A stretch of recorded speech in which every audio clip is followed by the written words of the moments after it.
사도행전 14장에서 나면서부터 걷지 못하던 사람이 일어나 걷자 사람들은 신들이 사람의 형상으로 우리 가운데 내려오셨다고 아주 난리가 났습니다. 그러고는 바나바를 가리켜는 제우스, 바울은 헤르메스라고 부르면서 그들을 위해서 제사를 지내려 했습니다. 왜냐하면 바울이 그 걷지 못하던 그 사람에게 큰 소리로 일어나 걸으라고 말했고, 이에 걷지 못하던 그 사람이 바울의 말대로 일어나 걸었기 때문입니다. 그러니 그들은 신이요 신인 그들이 이 일을 했다는 것이죠. 그런데 오늘의 또 다른 날주 본문인 사도행전 12장 21절 이하에서도 그와 비슷한 일이 일어났습니다. 헤롯 왕이 단상에 앉아 백성에게 연설을 하는데 이를 듣고 있는 백성들이 이것은 신의 소리요 사람의 소리가 아니라고 환호했기 때문입니다. 그가 놀라운 이적을 행한 것도 아니고 헤롯은 그저 연설을 했을 뿐인데, 바나바와 바울을 신이라 했던 루스드라 사람들과는 달리 백성들이 진심으로 헤롯을 신으로 여겨서 그랬던 것은 아닌 것으로 보이지만, 어쨌든 그 백성들은 아주 호들갑을 떨면서 헤롯을 신처럼 받들며 열광했던 것이죠. 그런데 성경은 헤롯이 영광을 하나님께 돌리지 아니하므로 주의 사자가 고치니 벌레에게 먹혀 죽었다고 말씀하고 있습니다. 나는 여호와라, 이는 내 이름이라. 내 영광을 다른 자에게 주지 아니하면 나의 찬송을 우상에게 주지 아니하리라고 하신 이사야 42장 8절의 말씀처럼 교만이란 죄 중에서도 하나님께서 아주 극도로 가증히 여기시는 범죄였기 때문입니다. 하나님이 이 사건을 통해서 다른 사람들이 자신을 높이는 일을 마다하지 않고 방치하는 것 역시도 자기 스스로를 높이는 것과 하등 다를 바가 없는 그런 교만의 죄임을 분명하게 보여주셨던 것입니다. 스스로 높이든 다른 사람이 높이는 것을 내버려 두든 하나님 대신 사람이 영광을 받는다는 결과는 매 한 가지이니 둘 다 하나님의 영광을 가로채려는 무서운 죄악이라고 말입니다. 물론 누군가를 높인 그 군중들 또한 하나님이 아닌 피조물에게 영광을 돌린 죄가 있다는 것은 말할 필요도 없겠지만 말입니다. 그래서 사도행전 14장에서 자기들을 위해서 제사를 드리려고 했던 그 광경을 보고는 바나바와 바울이 옷을 찢고 무리 가운데로 뛰어 들어가서 여러분이 어찌하여 이런 일을 하느냐, 우리도 여러분과 같은 성정을 가진 사람이라. 여러분에게 복음을 전하는 것은 이런 헛된 일을 버리고 천지와 바다와 그 가운데 만물을 지으시고 살아계신 하나님께로 돌아오게 함이라고 소리를 지르면서 사람들을 말렸던 것이죠. 의도했든 그렇지 않든 하나님께서 받으셔야 할 영광이 사람을 향하게 되는 그 일이 하나님 앞에서 얼마나 무서운 결과를 초래하는지 그들 두 사람은 분명히 알고 있었던 것입니다. 오늘 본문에 등장하는 기드온이 바로 이렇게 했어야 했습니다. 어제 이 시간에 살펴본 바와 같이 메뚜기 떼 같은 미디안 족속으로부터 거둔 대승리는 순전히 하나님의 작품이었습니다. 그럼에도 불구하고 전투가 끝난 뒤 이스라엘 백성들은 기드온을 찾아와서 당신이 우리를 구원했으니 당신과 자손들이 대대로 우리의 왕이 되어 다스려 달라라고 하면서 모든 영광을 하나님이 아닌 기드온에게 돌렸습니다. 그런데 기드온은 그들의 그 말에 내가 너희를 다스리지 아니하겠고 나의 아들도 너희를 다스리지 아니할 것이요 여호와께서 너희를 다스리시리라고만 말합니다. 모든 것은 소심하고 능력 없고 겁 많고 믿음 없는 자기와 함께 하신 하나님의 역사의 결과라는 사실을 누구보다도 잘 알고 있었을 그였으니 그러한 백성들 앞에 바울과 사울처럼 아니 이게 무슨 소리냐, 하나님께서 우리를 구원하셨건만 어찌 내가 너희를 구원했다고 하느냐라고 펄쩍 뛸 만도 한데 기드온은 그저 나는 왕이 될 생각이 없고 하나님께서 너희의 왕이시라고만 했다는 것입니다. 왕이 되어달라는 제안은 기드온이 단칼에 부정했지만 당신이 우리를 구원했다는 백성들의 말에 대해서 기드온은 어떠한 언급도 하지 않은 채 입을 다물었던 것이죠. 그래서 결과적으로 백성들 앞에서 내가 너희를 구원한 건 맞지만 그럼에도 불구하고 왕은 되지 않을 것이다 라는 정도로밖에 말하지 않은 셈이 되어 버렸던 것입니다. 마치 이것은 신의 소리라고 했던 백성들의 환호를 듣고 하나님께 영광을 돌리지 않았던 헤롯 왕처럼 말입니다. 그런데 그러한 말을 한 뒤에 기드온은 나는 왕이 되지 않겠다는 그 말이 진심이 아니었음을 의심케 하는 말을 합니다. 백성들에게 적군에게서 탈취한 전리품인 금 귀고리를 달라고 말했기 때문입니다. 당시 고대 근동 지역에서 전쟁에 승리한 왕은 전리품을 차지할 권리가 있었고 또 특히 금 귀고리란 왕권을 상징하는 것으로서 패전국의 왕으로부터 이를 취하는 전통이 있었기 때문인 것이죠. 말로는 분명 왕이 되지 않겠다, 하나님께서 왕이시다라고 하긴 했는데 실상 기드온은 왕만이 누릴 수 있는 권한을 백성들에게 요구하고 있었던 것입니다. 그래서 백성들이 이에 반색을 하면서 금 귀고리뿐만 아니라 온갖 것들을 모아다가 기꺼운 마음으로 기드온에게 주었던 것이죠. 말로는 그가 분명 아니라고 말했지만 기드온은 누가 봐도 왕처럼 굴었고 기드온의 모습은 왕이 되어달라고 했던 백성들의 요구를 그대로 받아들인 그런 모습이었습니다. 그러나 이것이 전부가 아니었습니다. 기드온은 백성들이 잔뜩 모아다가 바친 것들을 모아다가 그 금부치들을 가져다가 하나님께서 모세를 통해 만들라 하신 제사장의 의복 중 하나인 에봇을 만들어 그것을 자기 성읍에 가져다 놓았습니다. 그가 왜 그걸 만들었는지 학자들마다 의견이 분분하지만 그건 전혀 중요하지 않습니다. 무슨 의도였든 간에 하나님만 섬겨야 할 이스라엘 백성들로 하여금 그것을 우상으로 섬기게 하는 결과를 그가 초래한 것만큼은 분명했기 때문입니다.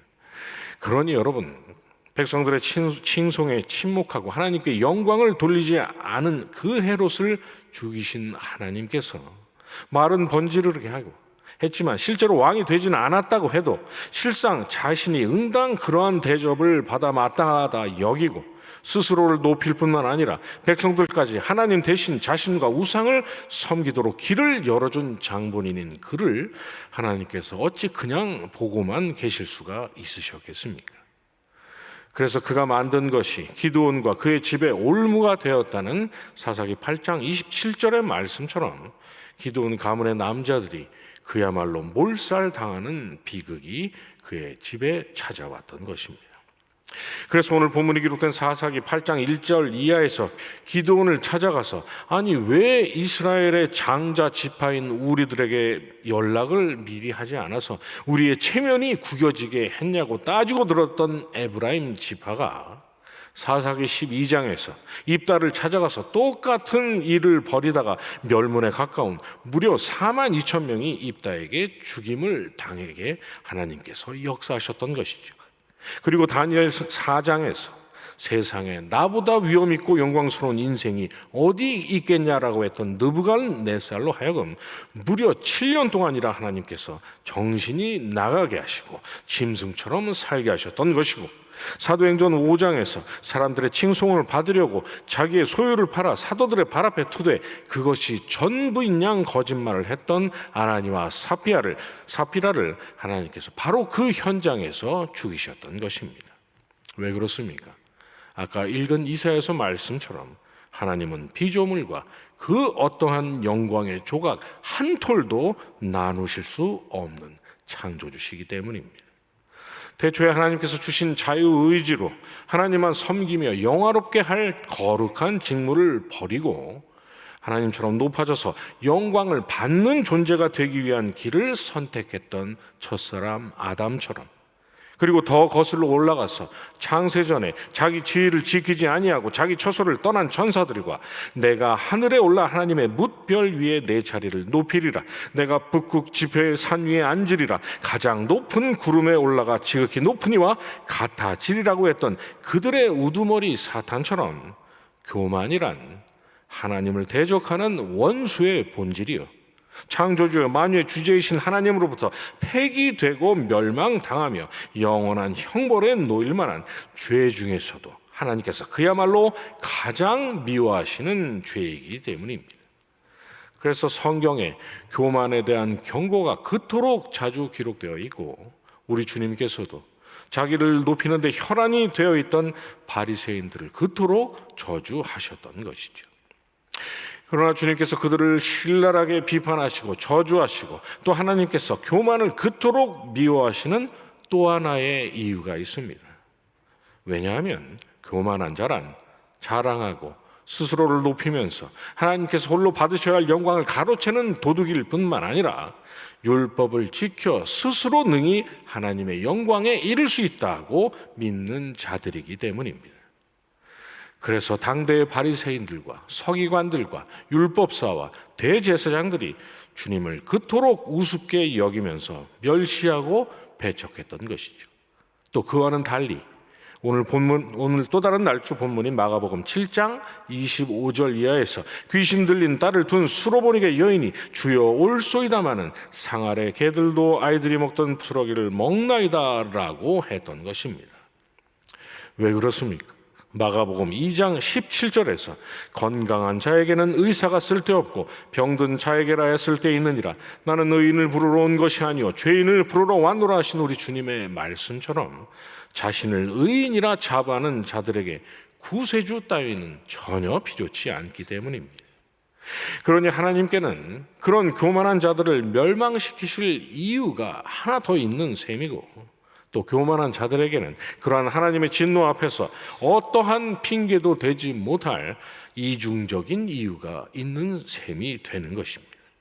아담의 후손이요 사탄 마귀에게 속한 자들답게 하나님께서 받으셔야 할 영광을 끊임없이 도둑질하고 있으니 그렇고, 또 그럼에도 회개하고 다시금 하나님을 영화롭게 할 백성이 될 수 있는 기회로 마련하신 예수 그리스도를 구주로 영접하여 죄사함을 얻게 하시는 하나님의 은혜까지 그들이 부정했으니 말입니다.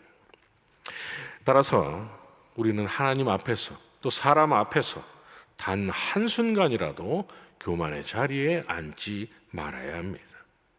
앞서 살펴본 것과 같이 우리가 스스로를 높이든 남이 우리를 높이고 있는 것을 그저 구경만 하고 있든 굳이 부정하지 않고, 남이 우리를 더욱 높일 수 있도록 자리를 아예 깔아줘서 그들로 하여금 창조주가 아닌 피조물을 높이는 죄를 범하게 하든, 하나님께는 그 모든 것이 하나같이 그저 똑같이 무서운 진노를 바라실 교만이라는 사실을 우리는 잊지 말아야 한다는 것입니다. 왜 그렇습니까?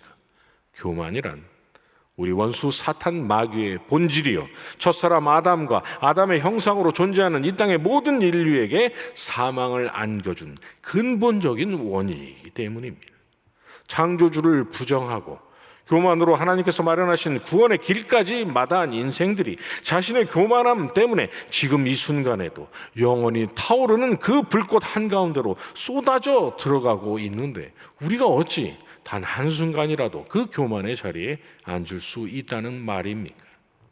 그러나 하나님께서 저와 여러분을 사랑하셔서 우리가 어떤 존재인지를 깨닫고 인정하게 하는 지극히 가난하고 애통하는 심령을 주시고, 겸비한 심령으로 예수 그리스도를 구주로 영접하는 믿음을 선물로 주셔서 우리가 영생을 얻을 하나님의 자녀가 되었는데, 교만으로 죽어야 할 저와 여러분으로 하여금 하나님의 자녀가 되게 하시려고 그 영광의 주님께서 하늘의 보좌를 버리시고 죽기까지 낮아지셨는데, 하나님의 그 놀라운 사랑, 주님의 그 겸비하심의 열매인 저와 여러분이 어찌 주섬주섬 다시 멸망의 씨앗인 교만의 자리에 앉는다는 것은 가당치 않는 일인 것이고요. 하나님께서 기뻐하실 여러 선한 열매를 맺는 것은 물론 중요하지만 악은 어떤 모양이라도 버리라는 데살로니가 전서 5장 22절의 말씀처럼 의도했든 아니든 알았든 몰랐든 그 어떤 교만의 흔적조차 우리의 삶 가운데서 나타나지 않도록 경계하고 돌아보고 시험에 들지 않도록 간구하기를 쉬지 않는 일 역시도 하나님을 이 땅에서 영화롭게 하며 살아갈 하나님의 자녀된 저와 여러분이 반드시 감당해야 할 의무인 것입니다. 이 분명한 진리 늘 기억하시면서 하나님께서 은혜로 데려다 놓으신 이 지극히 겸비한 자리를 조금도 떨어져 살지 않으시는 저와 여러분이 되시기를 주님의 이름으로 축원합니다. 주님께서 주신 기도로 예배 마치고 계속 기도하겠습니다. 하늘에 계신 우리 아버지여, 이름이 거룩히 여김을 받으시오며 나라의 임하옵시며 뜻이 하늘에서 이루어진 것 같이 땅에서도 이루어지이다. 오늘날 우리에게 일용할 양식을 주옵시고 우리가 우리에게 죄 지은 자를 사하여 준 것 같이 우리 죄를 사하여 주옵시고 우리를 시험에 들게 하지 마옵시고 다만 악에서 구하옵소서. 대개 나라와 권세와 영광이 아버지께 영원히 있사옵나이다. 아멘.